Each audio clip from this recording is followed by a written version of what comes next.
Welcome to the Roy Snarr Show, entrepreneurship and giving back. Now, here's your host, Roy Snarr. Welcome back to the Roy Snarr Show. Today, I'm very excited. I have not only a good friend, a mentor, and a business partner. He's going to be coming onto the show today to share his story, his successes, his challenges, and what he's doing to give back. In fact, this is the same gentleman that helped take both of my books #1 on Amazon. He's a global publisher, global speaker. He's got his own show. I want to welcome Michael D. Butler from Beyond Publishing. Michael, thank you so much for coming out. Great to be here. Congratulations on the show. I'm very excited to be with you. Awesome. And what a view. What a studio you've got here. Yeah, isn't it awesome? That is the capital of Texas. I mean, how much more American and Texas pride can you get? Well, in the new Silicon Valley right here in Austin. Oh, right? yeah. This place is booming. You're in the hub of where everybody wants to be and everything's going on. This is where the money is because Roy is here. Oh, yeah, exactly. Hey, I'm just trying to be in between that money transfers. That's all. Good. That's good. That's good. That's awesome. Well, we're very excited to have you on today. And I want the listeners to know about your story, because when we talk about entrepreneurship and giving back, sometimes people think, oh, entrepreneurship is easy. I'm going to hop into it. I'll make $1 million right away. But then they really learn about the struggles, and more importantly, they learn about themselves. So perhaps you could share your story, because people may see you now like, hey, look, this 7-figure man who's built these amazing businesses. Yep. But how did you actually start? What was your inspiration? Yeah, you're talking about the entrepreneur that wants to quit their 9-to-5, 40-hour-a-week job so they can work for themselves, and they realize they're working 90, 100 hours a week for themselves and not getting any vacation, right? So I started my first business at age 14, growing up on the farm in Oklahoma, and I ran an ad in the newspaper, and I got 15 lawn mowing jobs. Wow. I had saved money for a lawnmower and a weed eater. The only thing was I wasn't old enough to drive, so I had to hire a driver to take me to mow those lawns. So entrepreneurship has just been something that's been in my blood my entire life, and I think it came from my grandfather. Oh, okay. He's the youngest of 9 children, and both of his parents died when he was very young. He only got a 2nd grade education. Wow. But I can remember before he passed away in Oklahoma, we're driving in the car in a small town of Wagner, Oklahoma, and he said, Michael, that duplex over there, your grandmother and I own that.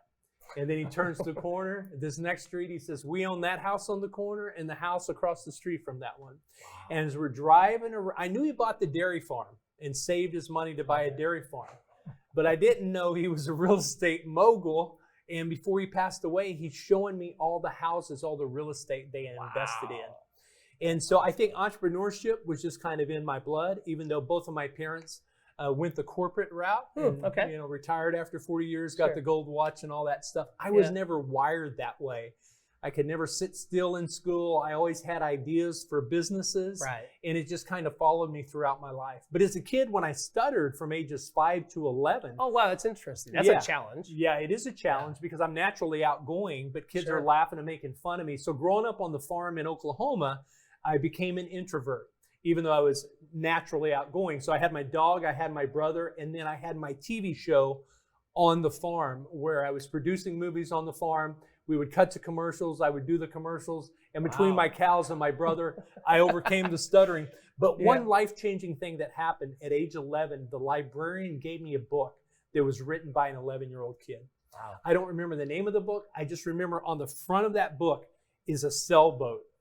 Okay. And that book taught me how to dream.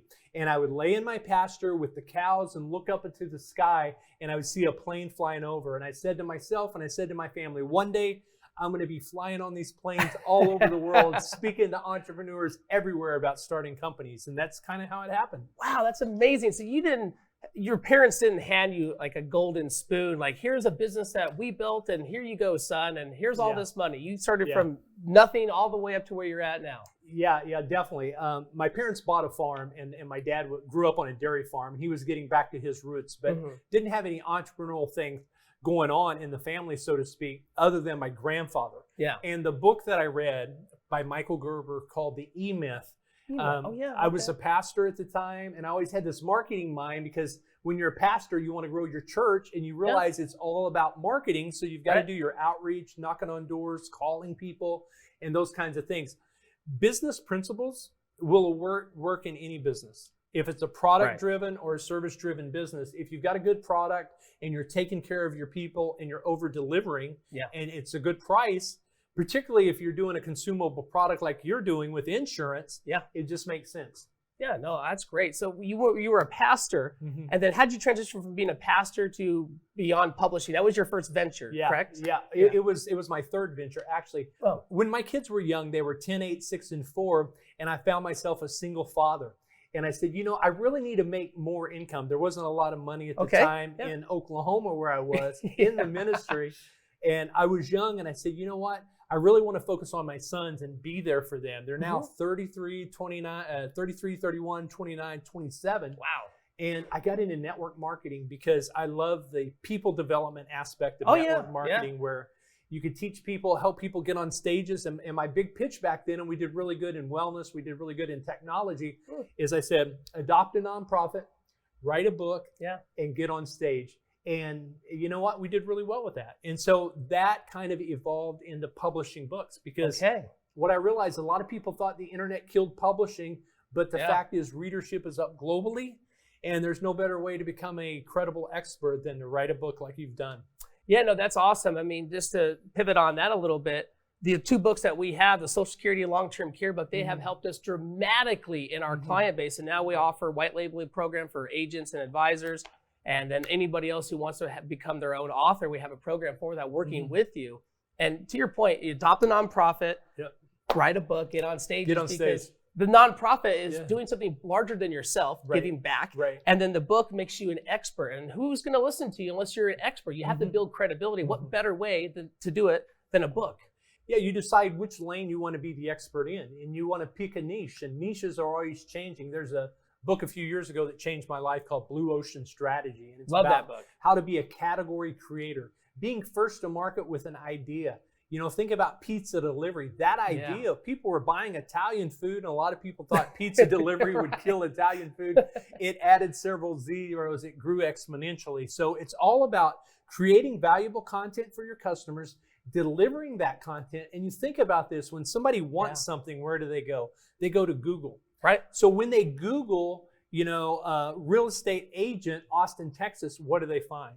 When they Google insurance, Georgetown or Austin, what do they find? Yeah. Do they find you? Do they find your business? So creating a book doesn't make you rich, but most of my authors that have gotten very rich and on stages have leveraged the book, get more media, get more podcasts, get more speaking events, and it's helped them fill their masterminds. We're going to a book signing this afternoon. We are. And the gentleman has just launched his 23rd book. And That's is a ambitious. Top global speaker. So he's a great testament to somebody in the city that's leveraged a book and a speaking career for credibility to gain clients and make millions of dollars. I think you bring up a good point too, because a lot of people, at least some of the agency owners that we speak with, they say, hey, I'm going to write a book and this is going to be my retirement income. I go, well, that's ambitious, but the book is more likely to give you the access and the ability to make money rather than a direct revenue stream from, like, say, Amazon sales. Right. But the fact that you're on Amazon, if they Google Michael D. Butler or Roy Snarr, these other hundreds of people that you've helped, oh, you have a book, you have this, you have that, and then are they going to take you on a podcast, or are they going to take somebody else that has a couple books? Yeah, they're going to take the person with the books. Exactly. So Seth Green is one of our clients, and he talks about the $20 book that made him $200 million. Wow. He's in financial services. He's done he's working on his 9th book right now. But giving away a $20 book landed him a $200 million client. So would you give away a $20 book to get a $200 million client? It just is a no-brainer. Right? I'm going to be ordering a lot more copies and giving more away. I want that same thing to happen. You're putting a lot of books in the back of that pickup truck. Exactly. Just start throwing them out everywhere. Oh, that's amazing. Do the helicopter drops. I guess it's South by Southwest. You just do an airdrop. Yeah, that would be easy. That'd be awesome. Somebody will buy.